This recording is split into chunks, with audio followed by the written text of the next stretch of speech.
Welcome, everyone. Welcome, everyone. Welcome to this second part of this public event entitled What Does It Mean to Decolonize? With a public lecture of Walter Mignolo. This morning, we have started with a public seminar introducing the concept of decolonization and how it's used in different contexts. In fact, we should not agree on one single definition of how decolonization looks like. This afternoon, Walter Mignolo's lecture is centered around decoloniality, epistemology, and the idea of Europe. After this public talk, at 6 p.m., the discussion continues at the Library of ArchDesk, the Swedish National Museum of Architecture and Design, with a book launch and hopefully a discussion on permanent temporariness, a book that accounts for a decade of artistic research and project that Sandy Lal and myself did in the last decade on our architectural studio and collective called DAR, Decolonizing Architecture Art Residency. Before we start, I would like to thank the people and the institutions that have made this event possible. First of all, the Royal Institute of Art for hosting and supporting this event. We are also very happy for the collaboration with ArchDesk, the Swedish National Museum of Architecture and Design, and with the Critical Border Studies Group. I'm also particularly grateful to Medina Trostanova and Shahram Khoshravi, with whom we plotted this event. And I have to say, I feel truly blessed by the time that we spent together thinking how this would work. Of course, a special thank goes to Marie-Louise Richards, with whom I shared teaching this course, and also shared your organizations and thinking about this event. Also like to thank the administrations that also had to figure out a lot of logistics, Susan, Dunia, Veronica, for organizing this event today, and the technical assistance of Daniel and Eric for preparing the space where we are in now. And also to my colleague Benjamin for putting me in contact with two students, Vladislav and Anneli, that are recording the event today. And of course to my students, Hossam, that is audio recording also the event.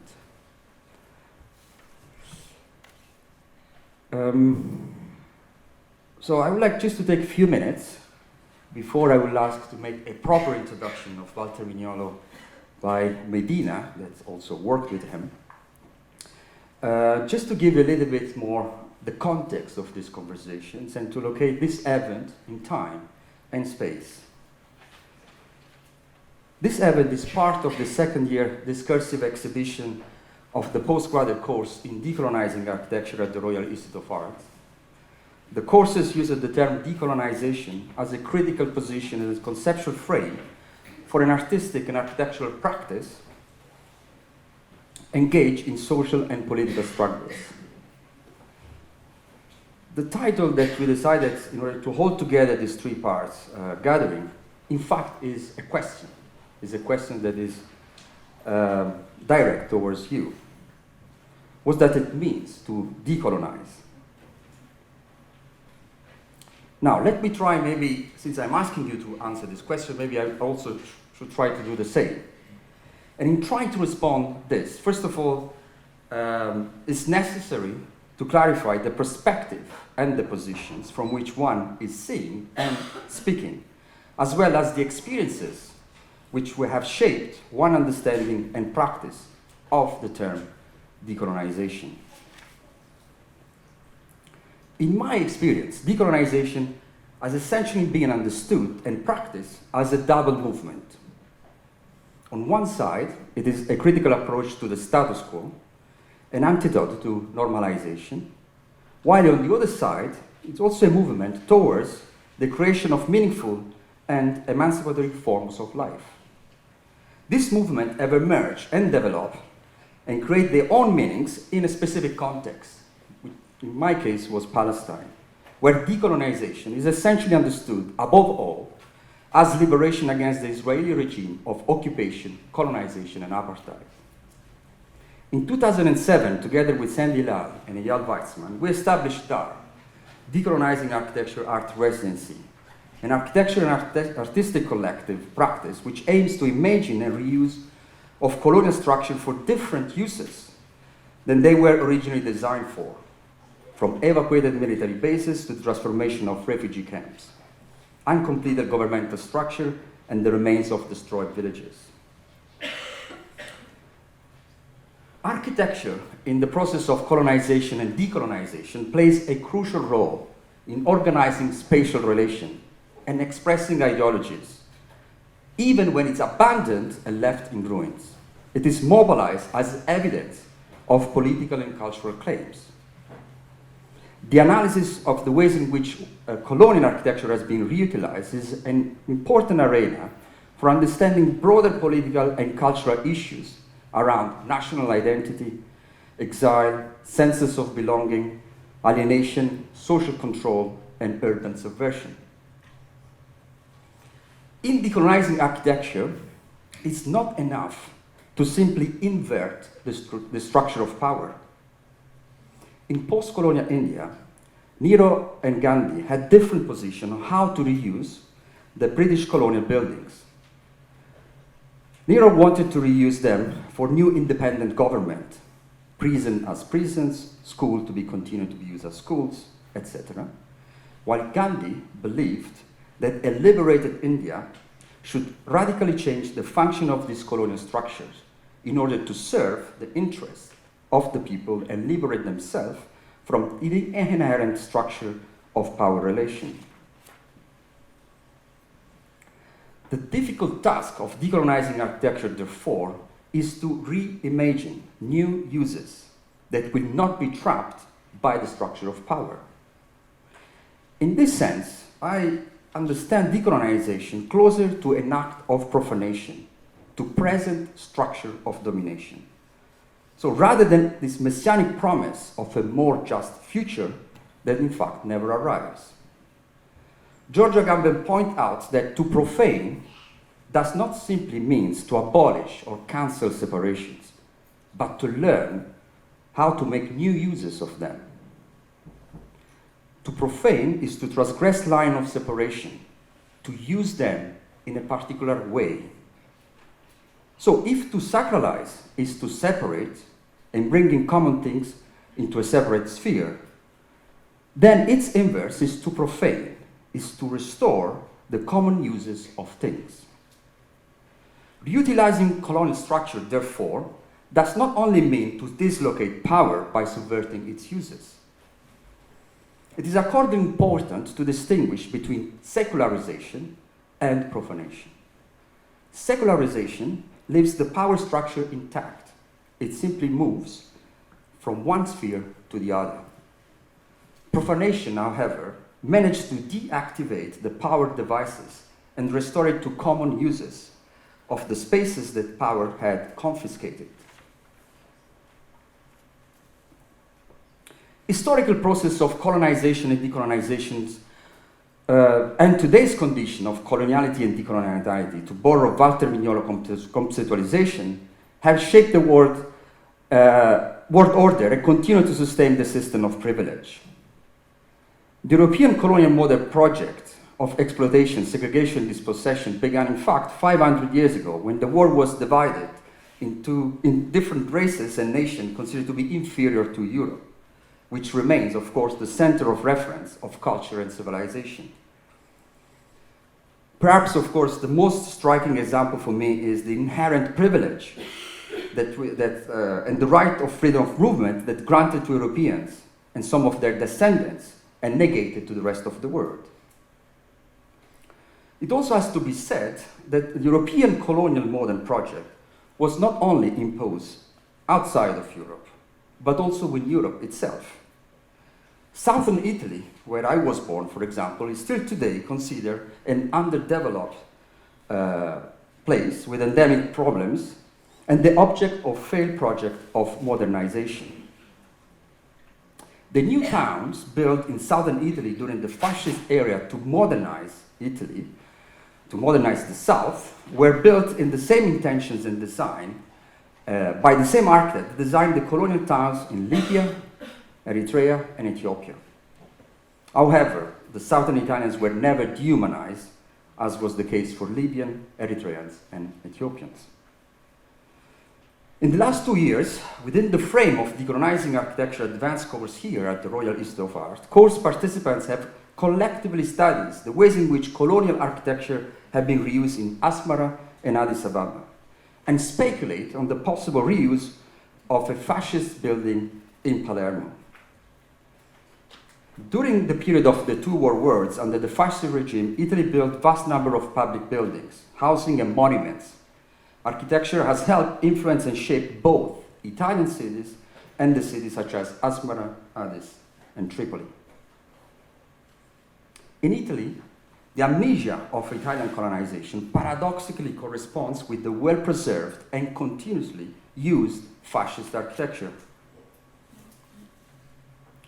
So with the re-emergence of today's fascist ideology in Europe and the arrival of populations from North and East Africa, it became urgent to ask, what kind of heritage is the fascist heritage?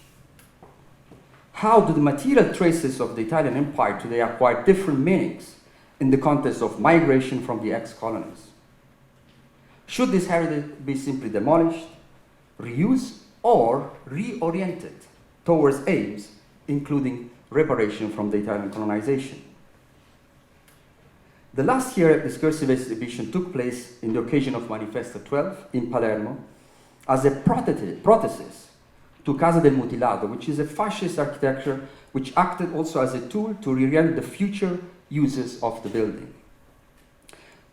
The course presents a project of critical reuse of the Casa del Mutilato, a fascist building designed by Giuseppe Spartisano and inaugurated by Benito Mussolini in 1936.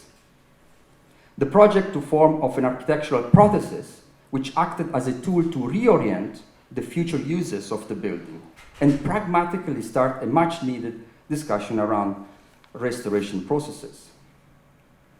This year's course, participants traveled to Addis Ababa and Asmara to study the ways in which the local population reused colonial fascist building. In Addis Ababa, the course collaborated with Rahel Shaw and the team of RAS Architecture that has mapped out architecture built during the Italian occupation. In a series of workshops, course participants joined local students, experts, architects, and local associations to rethink the possibility of reusing one of the buildings as a center of knowledge production, a space that Rahel and the RAS team envisioned especially for newly graduated architects.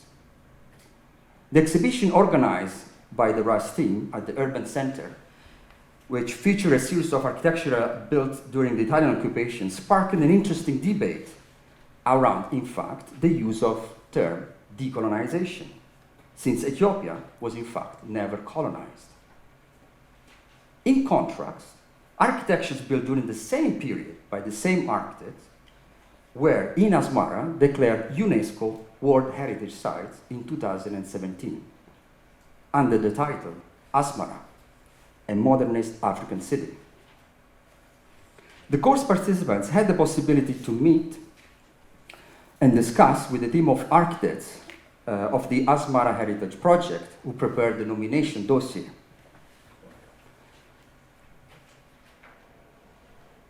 So here I just would like to end by thanking all the course participants for their generosity and courage to embark on such ambitious educational and research program. And I feel particularly grateful to encounter the life and the struggles of 20 new participants every year. It is a great privilege and also great responsibility. So I will leave it, in this case, the responsibility and the privilege to introduce properly Walter Mignolo by Medina. And I would just like to introduce her. Oh, is it necessary? Is it not necessary? Maybe it is. Okay. Yeah? But just make it short. Okay, I will make it short. But I'll read it, your bio, so it's just this one. Oh, no. Let's make it 3 lines. No, but it's a nice one. Allah, please. Having previously taught philosophy and cultural studies at various universities in Russia since 2015, Medina Trostanova is professor of post-colonial feminism in Linköping University. But she prefers to call herself a decolonial verbal artist, as her creative writing often better captures the decolonial sensibility and agenda than any academic text. From Trostanova's first monography, Multiculturalism and US Fictions of the Late 20th Century, to her most recent book, What Does It Mean to Be Post-Soviet, Decolonial Art from the Ruins of the Soviet Empire, lies 18 years worth of contribution to decolonial thinking and research, particularly in relation to knowledge production, aesthetic, and feminism. Trostanova has addresses transcultural subjectivity and aesthetic models in the sublime of globalization, focus on decolonial agendas in the post-Soviet feminist epistemic practices, in gender epistemologies and Eurasian borderlands, and tackled together with Walter Mignolo the venues of decolonizing teaching, learning, and university. In Learning to Unlearn, decolonial reflection from Eurasia and the Americans.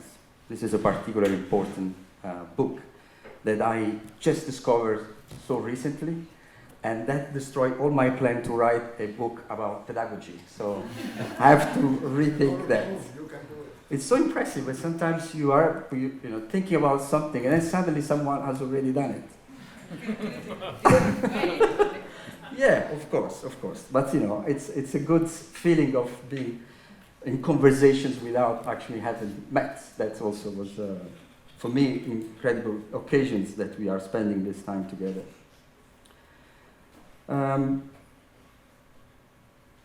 So, additionally, she has authored 3 novels and several short stories.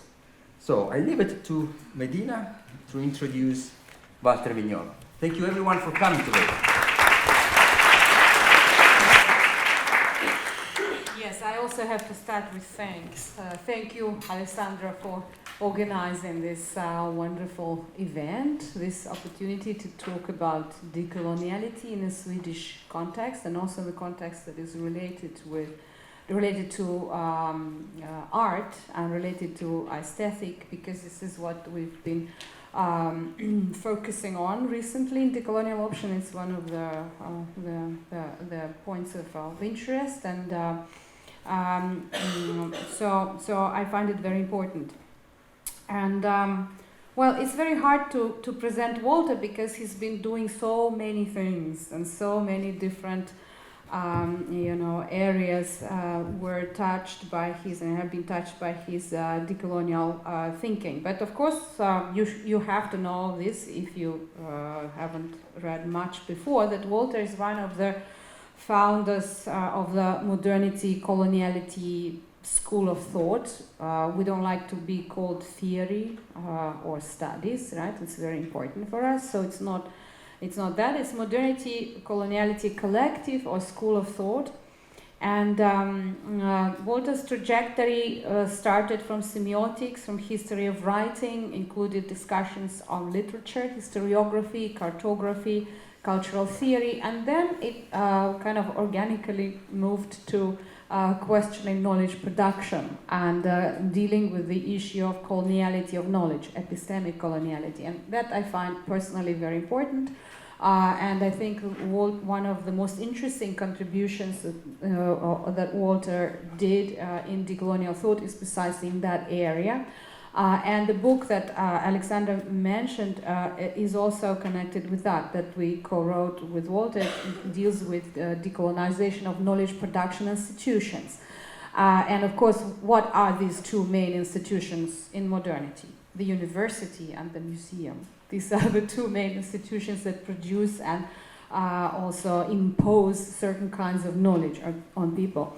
And that's why one of the important decolonial issues that Walter has focused on recently in the last well, at least 10 years, I think, is decolonial aesthetics, decolonizing aesthetics and the canonical Western aesthetics, as opposed to decolonial aesthetics, which deals with reclaiming and allowing to be rebuilt and to be revived the sensations that were censored, that were erased by modernity with its specific aesthetic canons, codes and rules. And within this area of decolonial thought, Walter has written also many articles, also was part of many aesthetic initiatives, projects, wrote a lot of books connected with actual exhibitions in different parts of the world. Some of these books were published in Spanish, others in English. And also one area that is not mentioned here, but I feel like I need to mention it, is of course the Decolonial Summer School, and this year it will be the 10th anniversary in Middelburg in the Netherlands that that Walter co-authors, so to say, and co-directs with Rolando Vázquez. And this is a really great example, and I want to mention it, and then after that I finish, I promise. I want to mention it because this is a good example of how you can decolonize teaching also, and how you can make a summer school which will be alternative to traditional summer schools that we all know. Yeah, because classes in the school are very untraditional. They're more like a dialogue, like learning together model that we try to use. Also, it's not just boring professors who do that, but it's also artists, musicians, dancers who teach in this school, and on an equal basis. Yeah, so we listen to an artist, or we listen as carefully and as attentively to somebody who decolonizes, for example, spatiality or corporality through dancing, as through somebody who is just theorizing something in words. And that I find also very, very important. Among Walter's main books, I would like to mention The Darkest Side of the Renaissance, Literacy, Territoriality and Colonization, which was published long ago, in 1995, and translated into many languages. Then, of course, Local Histories, Global Designs, Coloniality, Subaltern Knowledges and Border Thinking, which was published in 2000 and translated again into Spanish, Portuguese, Korean. The Idea of Latin America, which is a different kind of book already. It's less academic, let's say, and more accessible, and so more people can actually understand it, I think, which is important. Then, of course, several books, as I said, like Estéticas y Opción Decolonial, which was co-authored with Pedro Pablo Gomez. And the recent book that was published last year in this new series at Duke University Press on decoloniality, which is co-authored with Catherine Walsh. And finally, the book in progress on colonial difference and border thinking, which focuses on decolonial politics. Okay, and with this, I give the floor to Walter, please.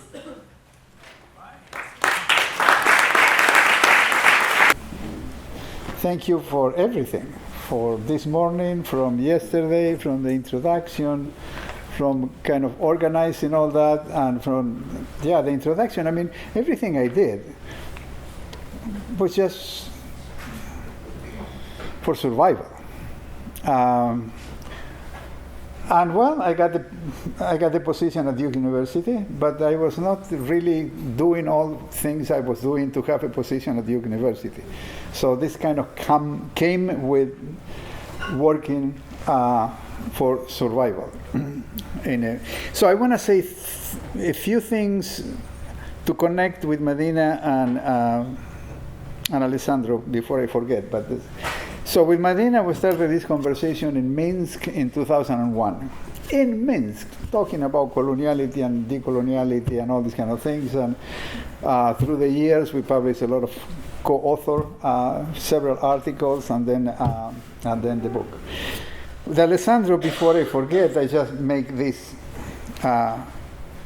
point. The question of decolonization in Palestine, Israel. So for me, it's important to keep in mind that at the moment that Africa and Asia were decolonizing, Israel was creating a state, but a kind of reverse process, right? The second thing is Ethiopia. Ethiopia, like China or Japan or Russia, they were never colonized, didn't escape coloniality. So that is why important to distinguish between colonization and coloniality. And the question of profanation, what Alessandro names profanation after Agamben, for us is the linking and disobedience. So it doesn't matter how you name it, but the important thing is what is at the stake when we say profanation in Europe, in Italy, and when we say the linking. Okay. 2:30. I have 3 topics according to the title, the coloniality, epistemology, and the idea of Europe. I will try to devote 15 minutes each and then kind of open the conversation. But before going into the matter, just let me, can you read, right? Yeah? Can you read from there? Could you just speak a little bit closer to the mic? Oh, through the microphone, okay, right. So, when I said we, this morning I forgot to mention that, is what Medina was saying. I mean, we, the people who are working around Quijano concept of coloniality. That's we. We came to Quijano coloniality from different walk of life. Nationalities, profession, ethnicities, gender, and so that what makes the collective so powerful, because there are philosophers and gay and lesbian and white and yellow and brown and Russian. So that is very, very important to keep in mind, because I will not tell you what today coloniality and decoloniality is used in many, many ways, and I'm not in a position to, or put myself in a position of a judge to say who is using well and who is using badly. I am neither an ethnographer that will inform you about all the uses of coloniality and decoloniality today, which is good. It's a fashion. Some people use it seriously, other kind of fashionable. People say decolonizing X without really thinking much about decolonizing whatever, and that's fine. What I'm just tell you is what decolonization, decoloniality means to us, the people who work around Quijano. That is my job. So personally, I was writing The Darker Side of the Renaissance, I was writing about colonization. And Gloria Anzaldúa was a key reading, 87. And I elaborate on Gloria Anzaldúa in the introduction on a book devoted to the Renaissance. So the people in the Renaissance were not really pleased, because how can you quote Anzaldúa and take Anzaldúa seriously in a book on the Renaissance? But without Anzaldúa, I could have not written The Darker Side of the Renaissance. And what Anzaldúa taught me is that the dark side were the kind of the witches and Federici and all these kind of things that had been discussed in Europe. The darker side was colonization. But I could not have came to that perspective without Anzaldúa, because everything that was written until that moment was written by a Spanish chronicle, or later on by historian of German historian, etc. So Anzaldúa taught me to say, why don't you, she didn't tell me that. Anzaldúa taught me to say, why don't you look at them from the perspective of the Aztec? And that is what I tried to do. So I started from the Aztecs and not started from the Spanish. So that was crucial. So when I discovered Quijano, by the links here. When I discovered Quijano in 95, 94, I was already prepared. So the book we wrote with Catherine Walsh, for me, Anzaldúa and Quijano are two pillars. And Catherine is very interesting because she comes from Paulo Freire. She was into kind of pedagogy, and so now is into kind of decolonial pedagogy, etc. But she encountered Quijano. No? So that is a kind of the little context of the kind of things we do. And from them, we open up the question of decoloniality, which is not a new model to save the world. It's just a connector. It's a connector to many kind of emergence of decolonial thinking and doing around the world. Why? Because modernity, coloniality touches everybody. But the local histories and the kind of ethnographies and also body configuration, both biological and cultural, is very different. So you cannot kind of homogenize decoloniality, but you can connect. And the decolonial politic is making connection. So the first topic, decoloniality. So what I may do here is just kind of introduce you to some basic concepts for us. What do we mean when we said this or that? So the first thing is, here is kind of, that coloniality is a decolonial concept. That is very, very, very, very important.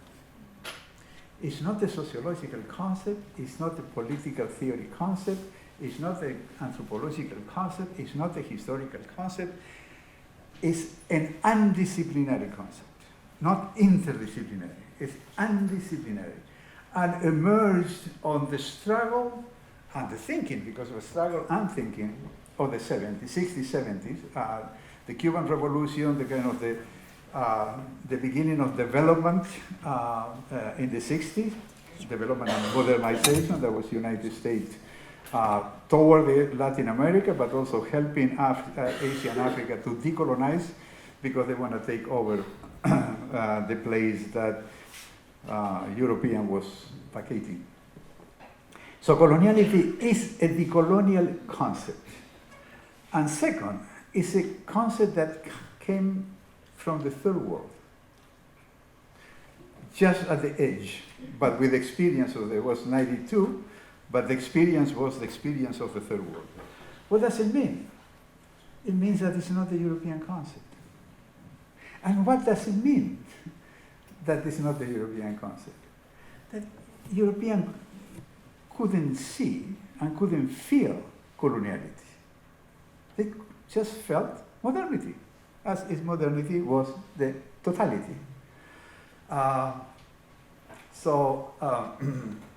Together with the end of history came Anthony Giddens' celebratory sentence after the collapse of the Soviet Union. From now on is modernity all the way down.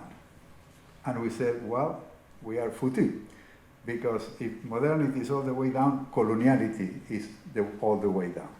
So you cannot think modernity without coloniality. And that is the breakthrough of the concept of coloniality introduced by Quijano. Very simply, coloniality changed the term of the conversation, not just the content, the term. Because when you start thinking from coloniality instead of start thinking from modernity, you have a totally different picture of the world order, because it's not what was a concept that was born in Latin America, but not just for Latin America. It's just to account for the world, right? You won't say that that Foucault is a specialist in French studies, right? No, Foucault is a thinker. So is Quijano. Why the non-European have to be the token of the culture, and European we have the universal knowledge. So that is what Quijano helped us to change. So modernity is a European concept.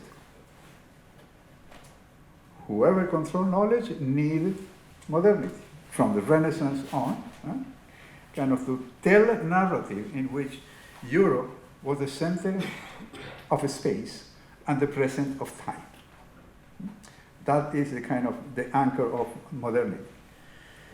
And modernity coloniality is a decolonial concept.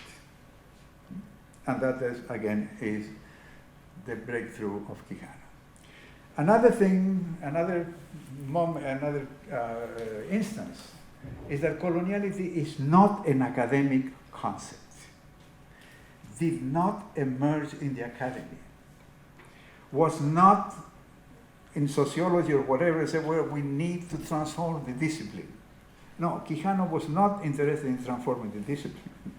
Quijano was interested in that moment, still dreaming in doing something to transform the order of things. So the concept of coloniality is a kind of is a concept of combat in the field of knowledge. Why? Because if you control knowledge, you control a lot of things. You control subjectivity, but you control also the order of things. So decoloniality, at that moment, the focus, the main task of the coloniality is decoloniality of knowledge. Decoloniality of knowledge and decoloniality of knowing. Meaning, not just decolonizing the knowledge already established, but decolonizing the way of knowing, the term of the conversation. And that is what kind of Western modernity did so well, because Western modernity kind of hides the enunciation and focuses on the enunciated and make us believe that the Eurocenter enunciated was universal. So knowledge kind of map the world, but also map subjectivity and map the position of people in the world. Another thing is coloniality is an undisciplinary concept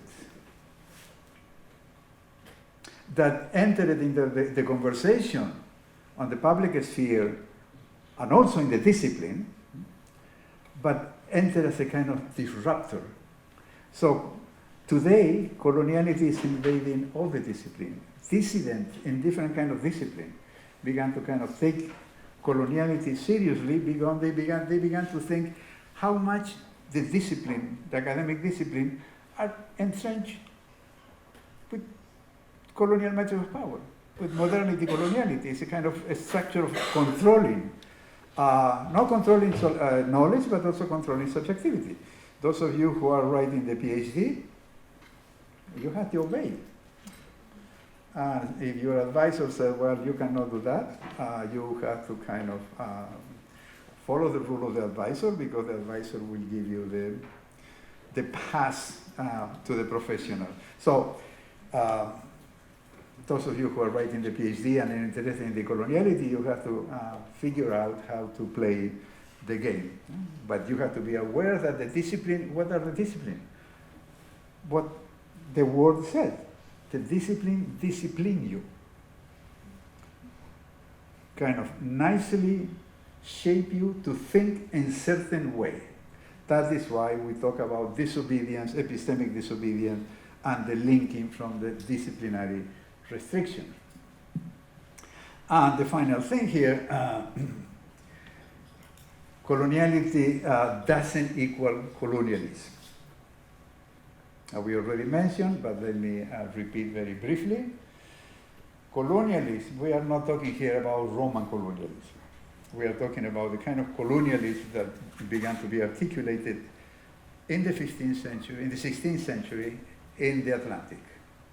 And that's from Spain and Portugal, Dutch, France, England, and then cross the Atlantic, United States. And that's where coloniality without colonialism began to kind of, it was before. But so colonialism refers to a specific historical moment and form of settler colonialism.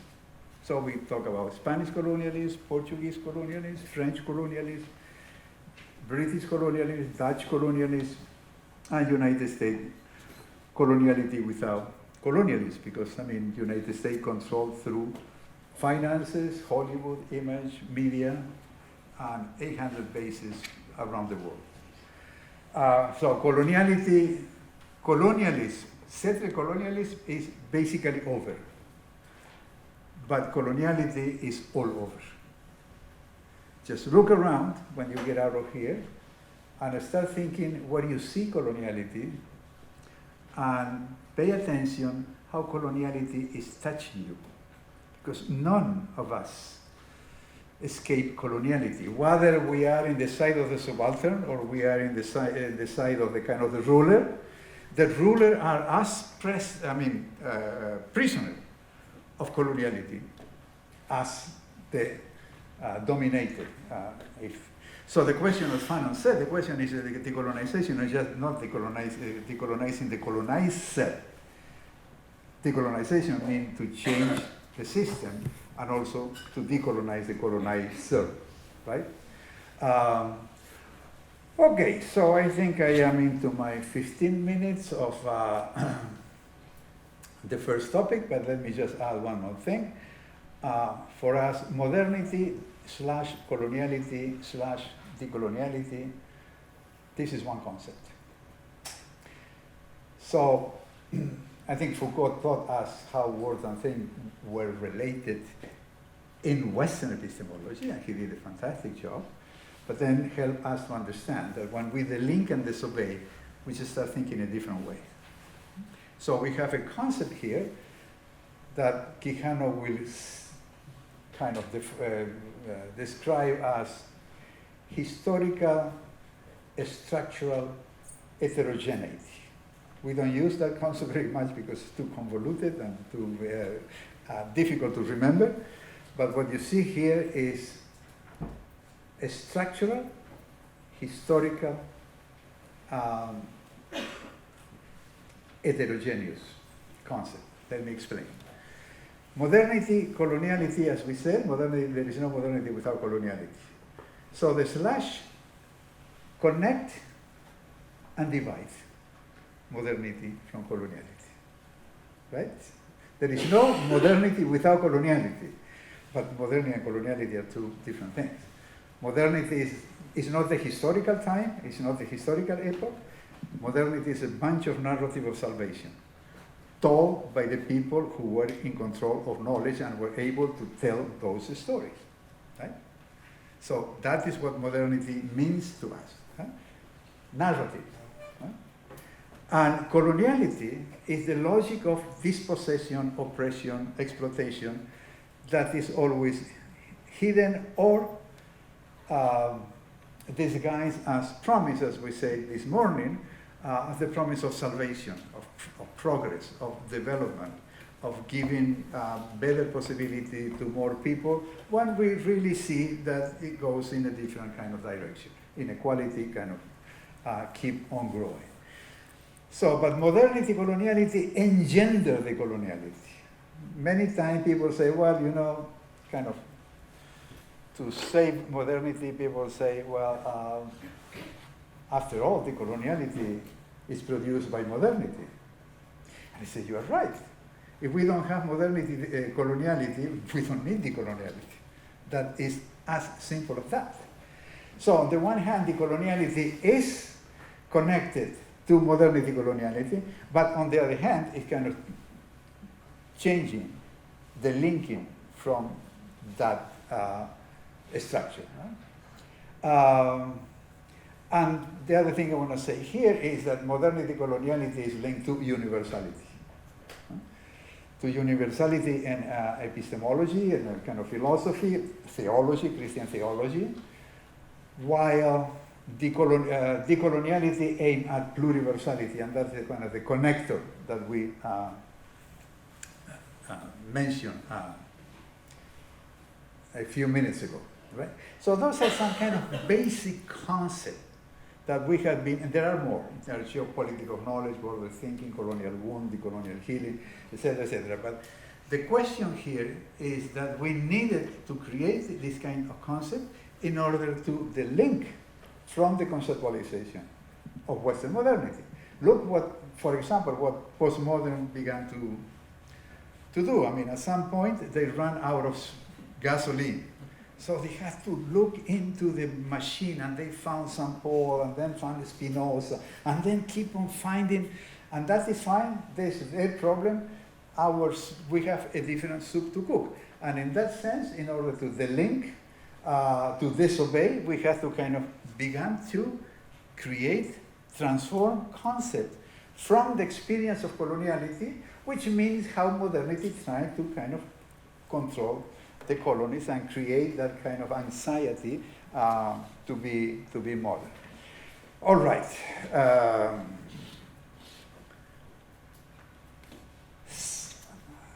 Second chapter. I'll prepare you for the second chapter, epistemology. Here also I will just very briefly give you a set of concepts. Colonial wounds, decolonial healing. What do we mean by that? That coloniality, when we say that injustice, inequalities of all the kind of things, but coloniality is a machine to produce wounds. And those wounds are not just material. Those wounds are taking away the dignity of the person. Because of race, because of religion, because of the way you look, because of your language, because of whatever.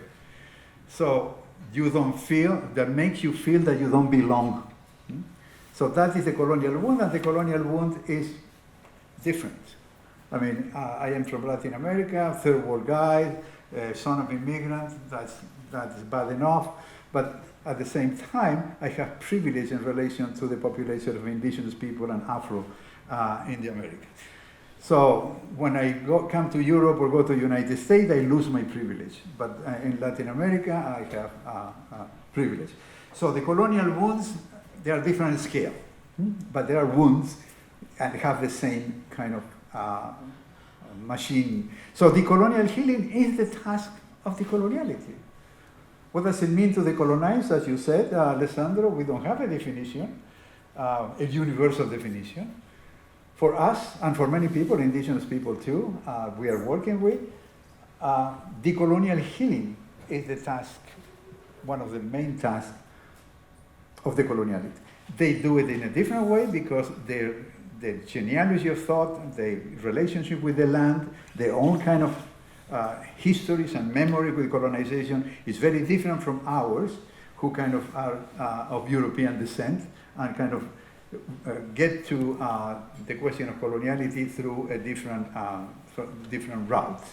But we all agree in that the kind of work on localizing colonial wound and the task of the colonial, what does it mean to decolonize is to find the colonial way of healing. So, and that is related when Quijano introduced the concept of coloniality and described coloniality more or less in the way I just did. At the end of the article, he defined decolonization. At that moment, he still talked about decolonization, but decolonization at that moment was not for him anymore to take the state. Decolonization was epistemic reconstitution.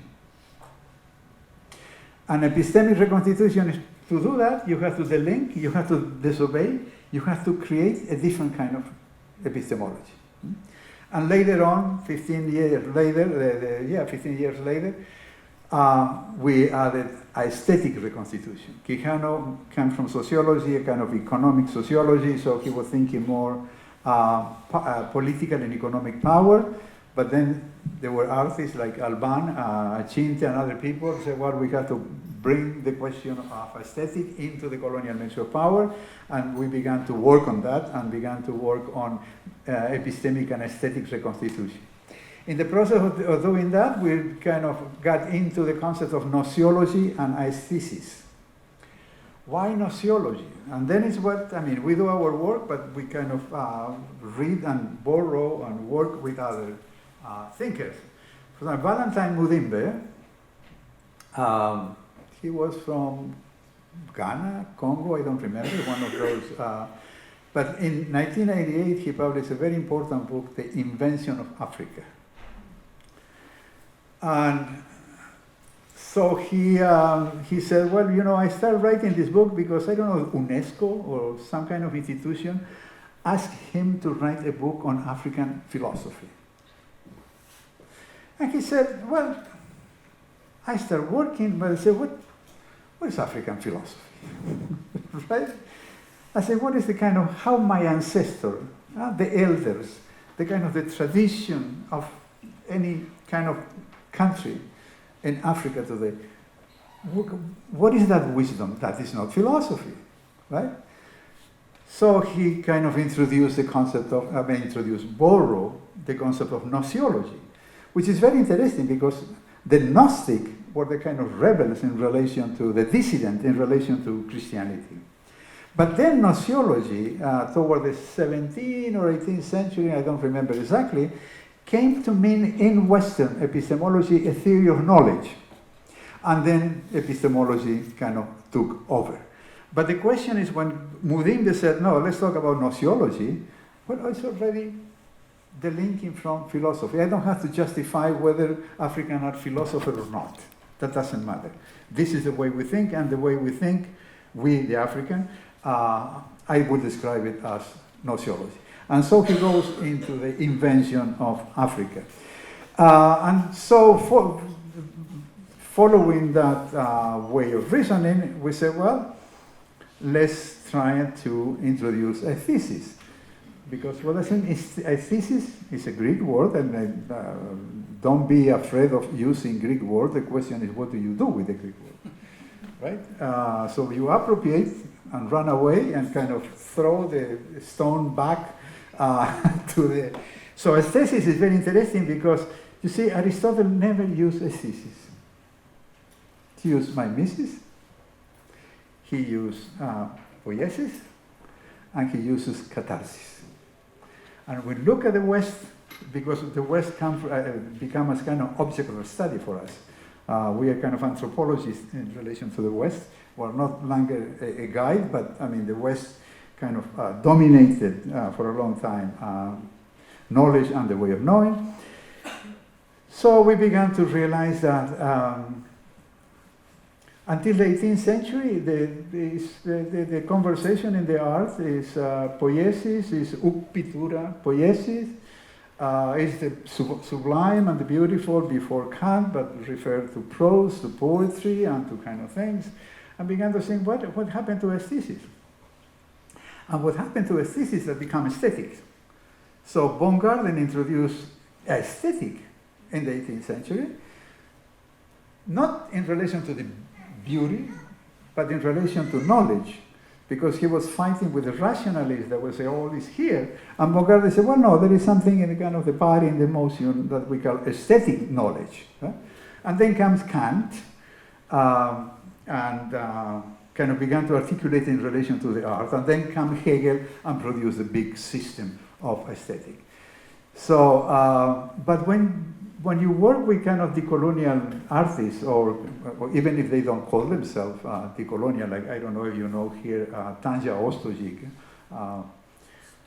to just give you one example, which is looking for a husband with a European Union passport. Well, what is that? You cannot buy this piece of art in Christie and pay, I don't know, $200,000 because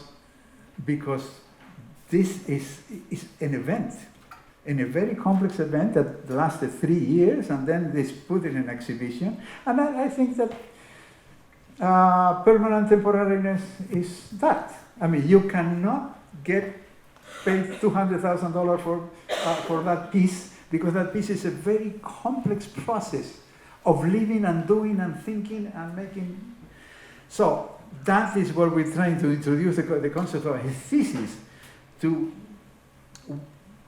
understand and to kind of the link, to take those work away from being captured by the concept of aesthetics. Right?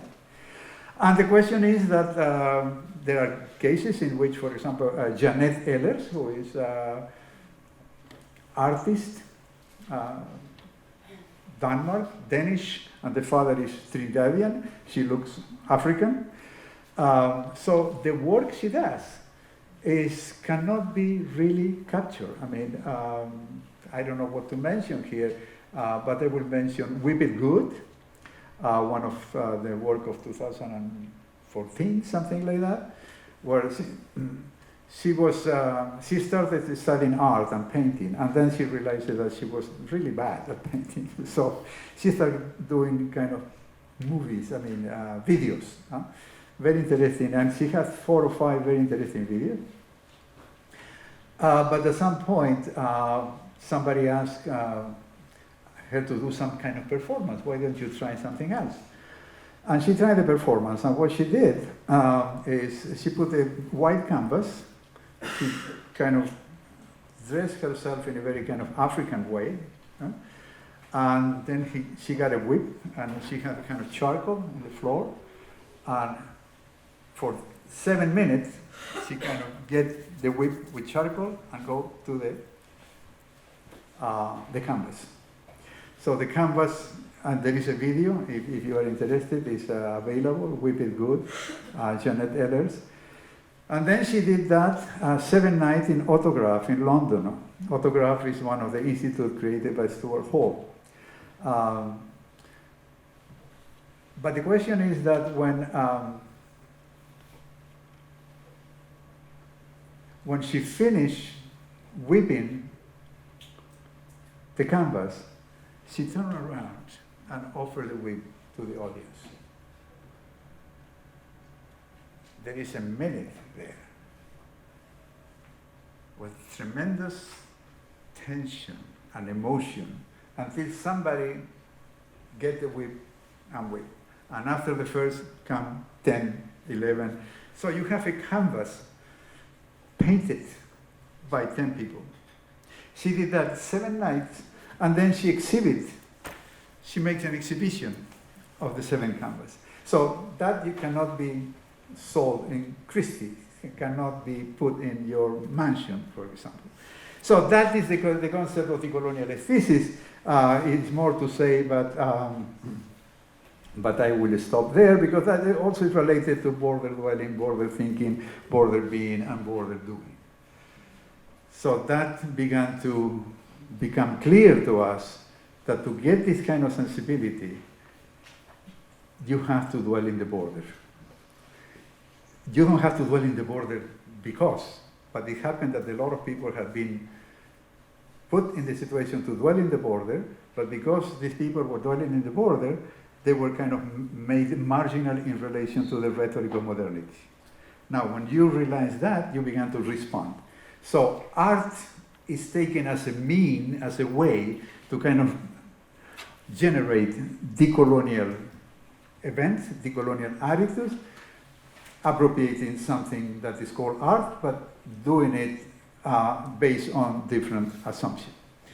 So now I want to run very quickly the question of epistemology, which is the linking and disobedience, the colonial matrix of power. Let me preface with this. You know, the unconscious is a psychoanalytic concept. There is no psychoanalysis without unconscious, and there is no unconscious without psychoanalysis. They are mutually constitutive. There is not something over there that is called the unconscious, and then Freud came and said, well, I want to study the unconscious. No, Freud produced the unconscious. Right? Psychoanalysis produced the unconscious, Lacan followed. So the same here. The colonial matrix of power is not something that is ontological there. The colonial matrix of power is the way we try to understand the modern colonial world system from 1500 to today. In a metaphor, the colonial matrix of power is the unconscious of Western civilization. That is a very kind of risky statement, but I just offer to you to think. It's the underlying structure of Western civilization, and that is what we investigate in order to kind of delink from that. So let me run you very quickly about the formation of the colonial mixture of power. I don't know if you read from back there, but you have on top knowledge and understanding, and then they explain very quickly this. And then you have authority. Well, I have monarchy, democracy there. You can have the nation state. The question of authority, who control the kind of the rule of governance. Then you have economy and capitalism, and don't confuse economy with capitalism. They are two different things. Capitalism is a type of economy, but economy is much larger than capitalism. And then we have here something that's called man-human, which is the standard model to judge other being, lesser, human, not quite human, etc. So this is what we call the domains of the colonial mixture of power. How do we, why do we select those 4 domains? Well, because if you study the rhetoric of modernity, that is what modernity is. That is what modernity privileges. It's not that they are there in the world. Those 4 domains are the 4 domains that are important in the organization of Western civilization. So let me say a little bit more of that.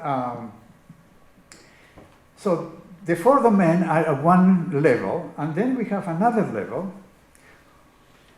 which we call the level of the enunciation. And the level of the enunciation is where the 4 domains are controlled. And what is the enunciation? How is the enunciation constituted? And remember, this is the unconscious of Western civilization. Actors. You need some human being, some men, that from the Renaissance to the Enlightenment to today kind of establish the rule, but also kind of rule the game, even if there are differences among them. So you have also institutions. You need institutions. You need the university, you need the museum, you need the church, you need the banks, you need the IMF.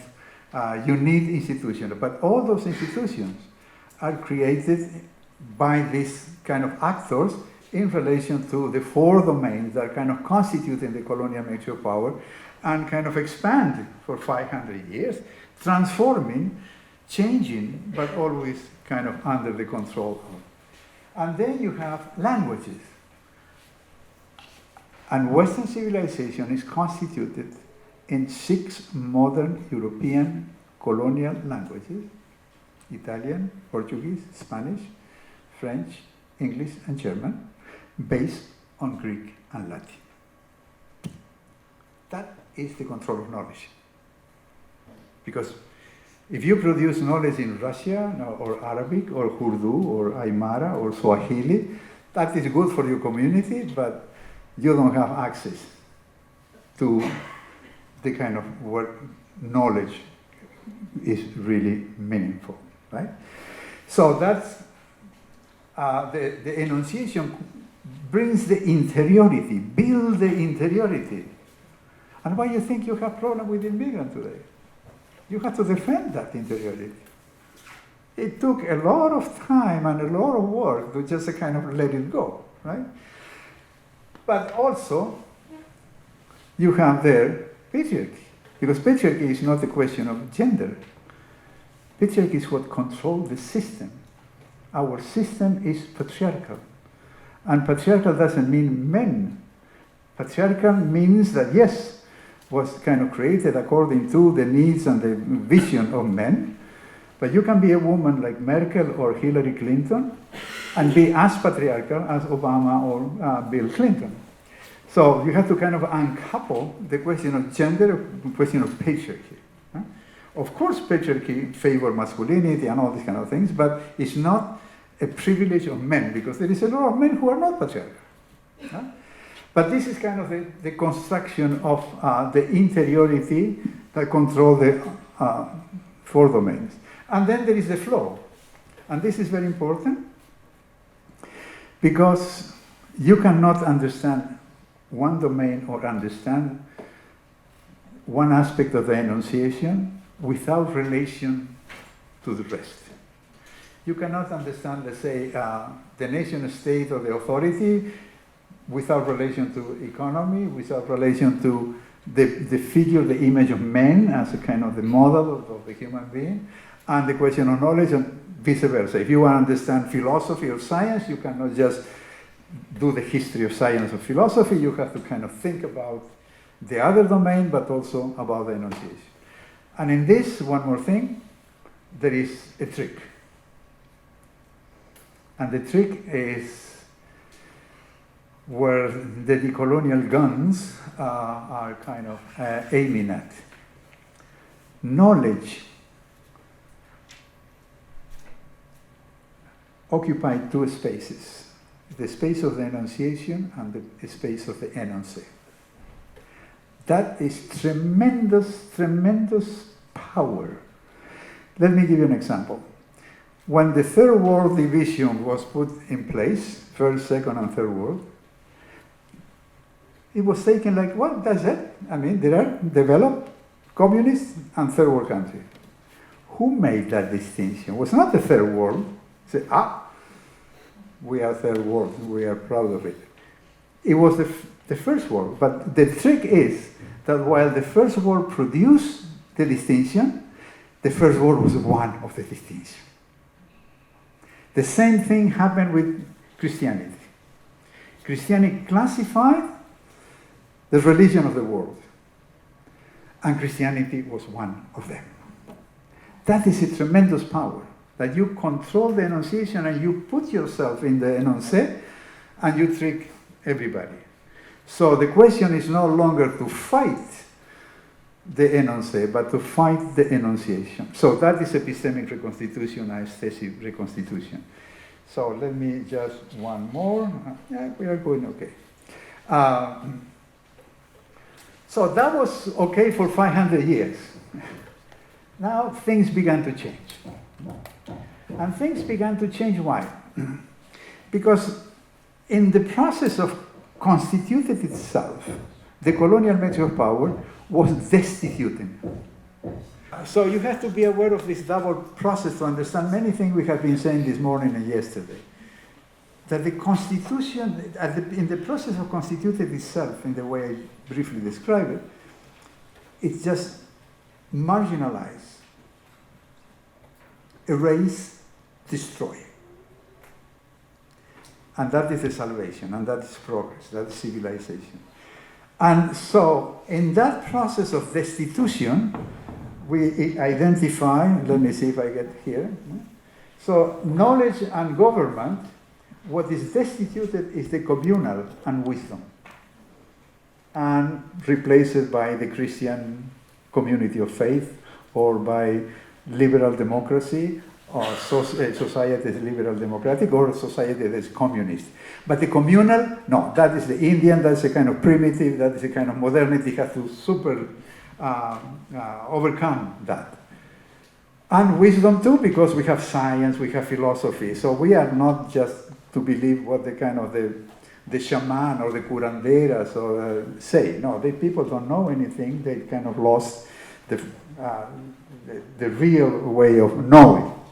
So if you take government and economy, what you eliminate is harmony, equilibrium, balance, because you have to emphasize competition and you have to emphasize progress, and don't come with equilibrium. Come on, that's the kind of too romantic. Who wants to live in equilibrium and balance and peace? No, we have to make progress. We have to make the society go forward. So that is kind of destituted, right? And here, economy and capitalism,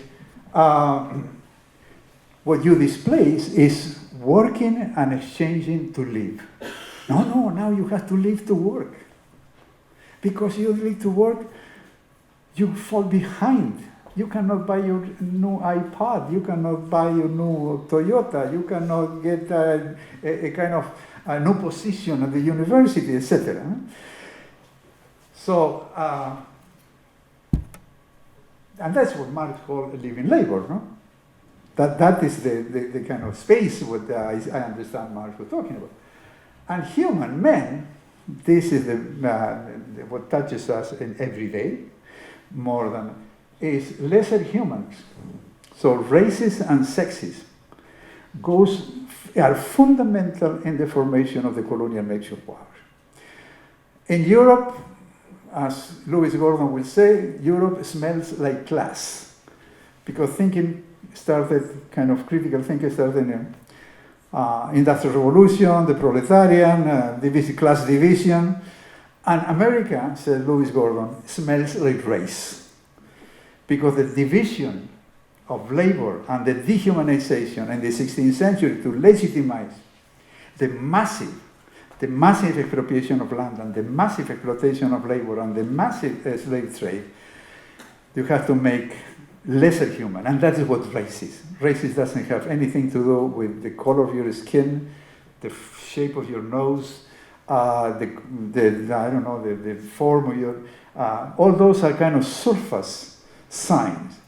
What really is at stake in races is the capacity of knowledge and men to make lesser human, to produce lesser human, and to kind of create the idea that you have to be like us in order to be okay. Now, what is interesting here is this is where the decolonial task begins, or it began many years ago. But you see, when from the commoner of the wisdom, you began to say, well, no, this way of knowledge and this way of government is not what we need. You have to produce not just protest and movement, you have to produce a different kind of knowledge. So you began to kind of attack, so to speak, the enunciation. So at some point you began to understand that competition and progress and all these kind of things have destroyed harmony, equilibrium, and the kind of the social web. So you have to kind of work to reinstall that. But how you do it? You have to do it through knowledge, through argument, through making, to building community, building the communal. So working and exchanging to live, that will be creating a different kind of market. We need market, but not capitalist market. There are difference here, right? And then lesser human, race, sex, and I put nature there, is what is going on now, especially in the question of races and sexes. It's a tremendous global movement, and thinking and doing things to kind of erase. And why I put nature there? And this morning was a question about that. I put nature there because the three pillars in this domain of the colonial nature of power are races, sexes, and nature. The human separates itself from the lesser human. Heteronormativity establishes the rule about the sexual conduct, but also establishes the role of women. Women, I mean, in South America and in many places of Africa, there is no women. I say that to my students, kind of look at me seriously. No, because women is not an ontological entity. Women is a fabrication of a European categories of thought. Think about that. So women is separate women from the body. And think about what are the names in Nahuatl, in Aymara, in Africa, to name the couple, or the couple, I mean the kind of what we divide. You know? Let me give you an example. In Aztec thought, there is the Christian said a god called Ometeotl. It was not a god, but the Christian couldn't think if they didn't think of a god. Ometeotl was an energy, like the Big Bang Theory. There is more in common. Huh? But Ometeotl was a dual energy. What we call today, but that is a Western, feminine and masculine, but you cannot what it means is that in the creation of the world, most of the living organisms, in order to regenerate, needed two kind of bodies and two kind of composition. Forget about women and forget about men. That is the problem. That is what needs epistemic reconstitution, to get those concepts, to throw it away, and began to think from other cosmologies, not from Western cosmology. So that energy, that dual energy, is in all of us, is in the plant, is in the animals, etc. So because it's in all of us, some of us prefer privilege one energy over the other. But when you talk to indigenous people about gay and lesbian, I say, but that's a Western problem. We are two-spirit people, and we have always been two-spirit people, meaning that they knew what was necessary for regeneration of the species. But beyond that, transvesti, sexual relation among the same gender, that was kind of part of the normal life. So that's a kind of the two-spirit people is kind of reactivating that way. So one of the most difficult things of epistemic reconstitution is to uncouple words and entities that the word name, because Western epistemology appropriated and universalized that. We can talk a lot about this. One day I said in my class, and I have almost a revolution in the classroom, I said, we were discussing this kind of thing.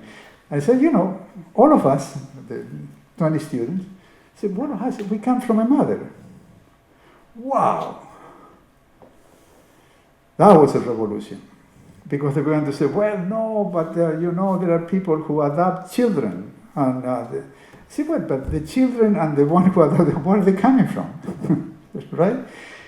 So we work, and they say, well, separate mother. I don't care about the name mother. I care about my mother. In the sense that in the regeneration of the species, whoever made this marvelous universe or planet Earth that we forget, and Madina was reminded us this morning, whoever did the intelligence of the cosmos made things to regenerate themselves in a very intelligent way. And it made it in a sense that there are two bodies function in the regeneration of the human species and the regeneration of the cats and dogs and animals and etc. So that is part of the kind of epistemic reconstitution, aesthetic reconstitution. So what coming from was marginalized is an assault in the enunciation. So that is kind of border dwelling and border thinking is trying to introject in the interiority of the colonial nature of power.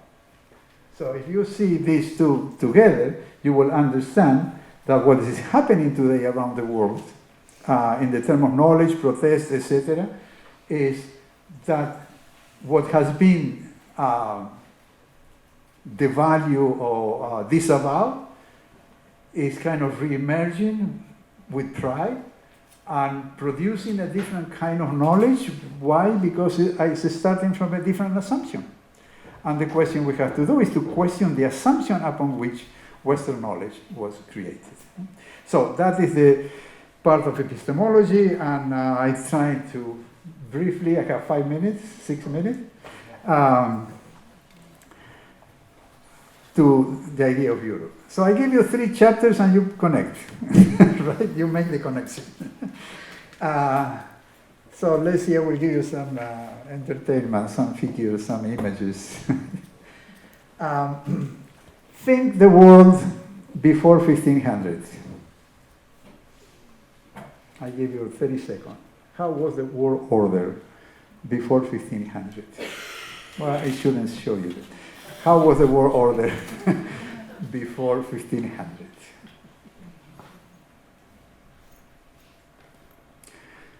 Well, let me say that.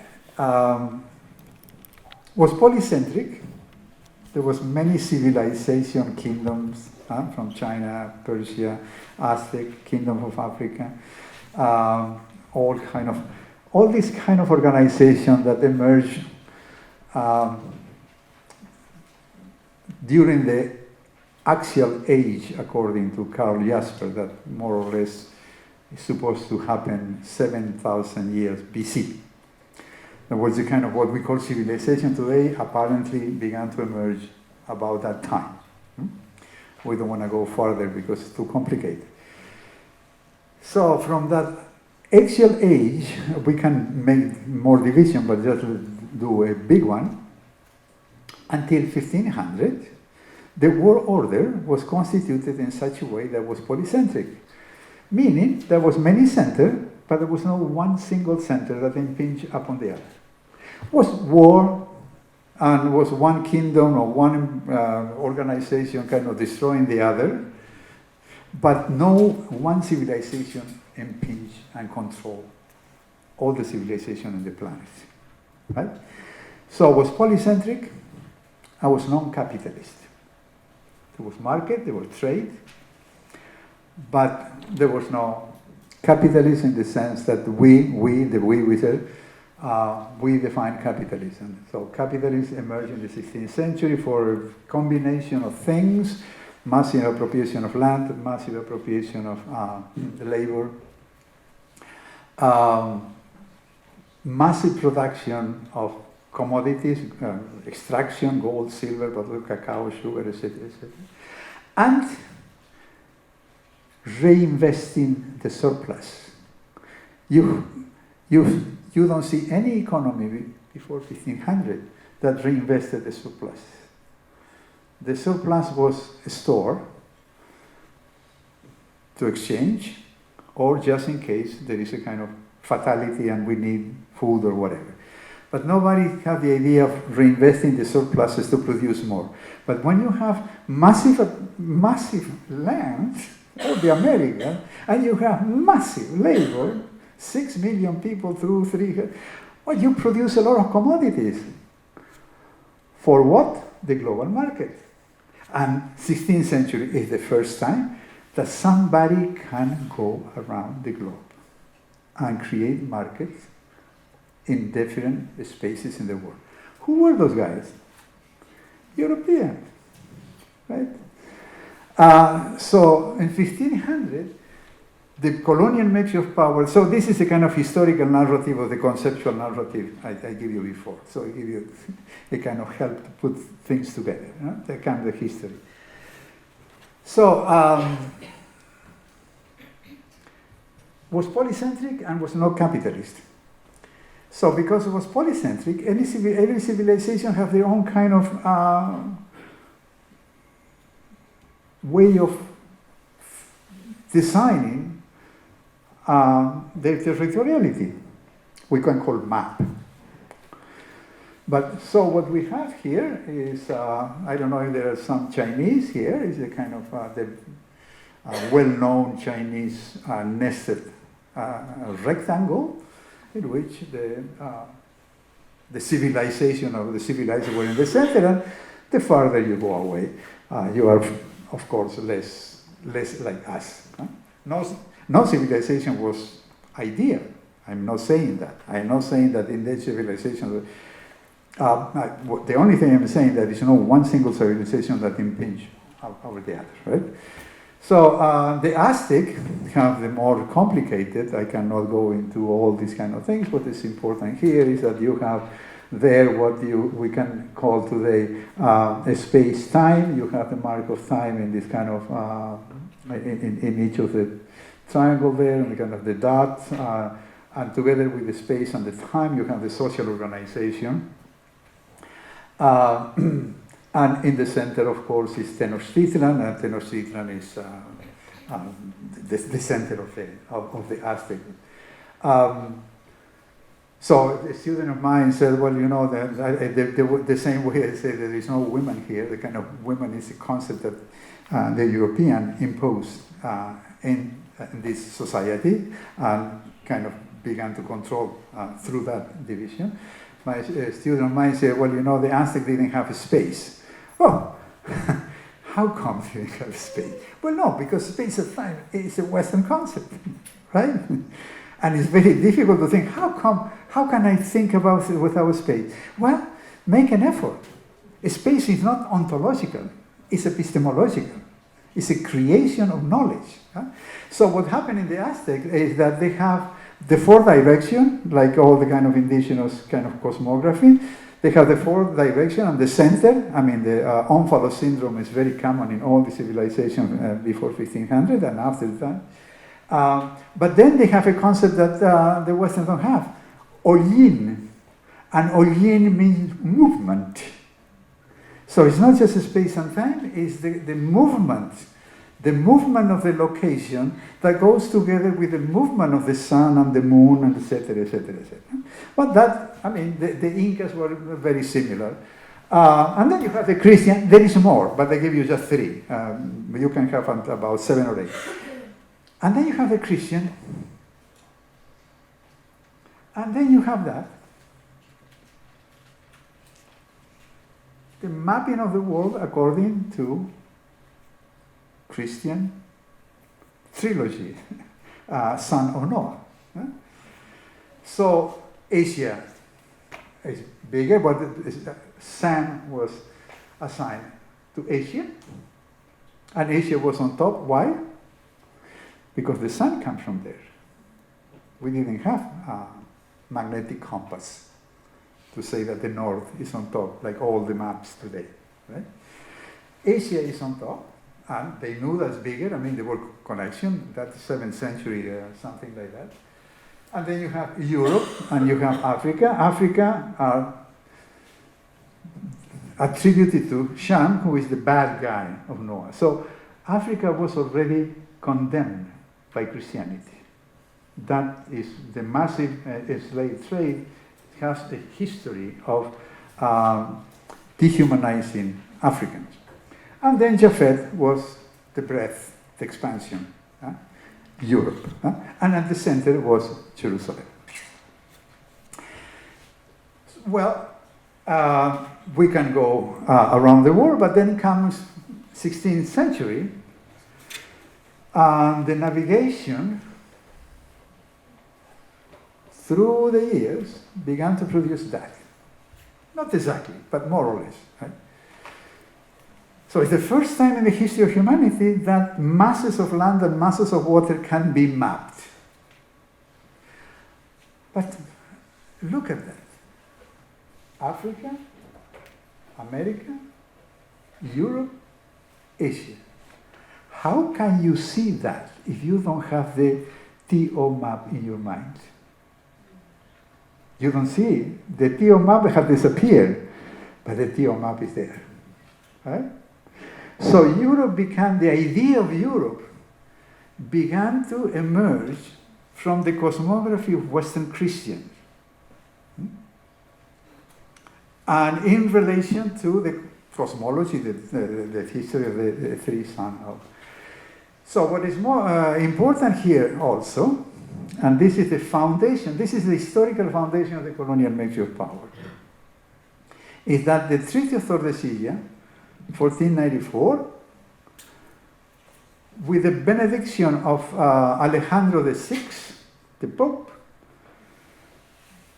the King of Portugal and the King of Spain, they have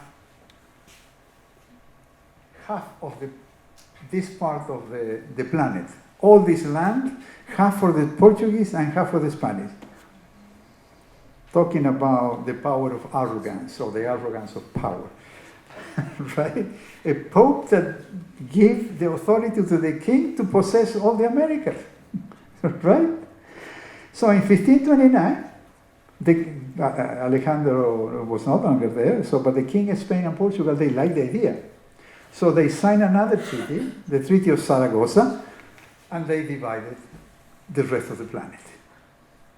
So by 1540, the planet belonged to Western Christians. Belonged to the King of Portugal. There is a lot of empty spaces, but I mean, the idea that is what counts. No? So who is making that? Europe. The idea of Europe. I mean, Europe is not an entity. Europe is a fabrication of the people who began to kind of locate themselves in the Western Jerusalem, Western Christian, and then Europe. The idea of Europe is the center of a space and the present of time. And that Hegel was very clear about that. There was an apologetic. Now, what happened? The world, I mean, the map of the world looks at the 16th century. That is Ortelius, Typus Orbis Terrarum, 1570. But it's very interesting because,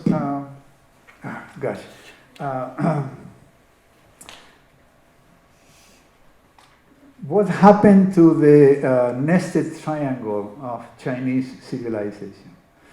There is a story here, it's too long to tell, but the question is that Matthew Ricci, a Jesuit missionary, Europe was expanding in trade, was expanding in conversion, religion, knowledge all over the world. So Matthew Ricci went to China, Japan and then China and showed, we believe, this map.